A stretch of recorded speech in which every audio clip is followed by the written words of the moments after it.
Information আপনাদেরকে দিতে চাচ্ছি, সেটা হচ্ছে আপনারা যারা আমাদেরকে মানে গত 5 মাস আগে থেকে আমাদেরকে যেভাবে চিনে আসছেন, আমাদের কথাবার্তা শুনে আসছেন, তারা জানেন আমাদের একটি টিম, যে টিমটি সবসময় কাজ করার কথা।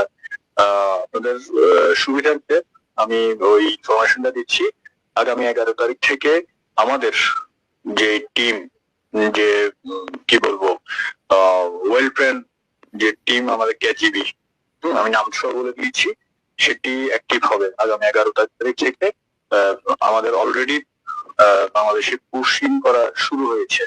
তো আপনাদের ঘাবড়ানোর কোনো কিছু নাই, এবং আপনারা যেটা চিন্তা করছেন তার চাইতেও অনেক বেশি আকারে আমরা মানে আমাদের জায়গা থেকে সে প্রস্তুতি অলরেডি শুরু হয়েছে।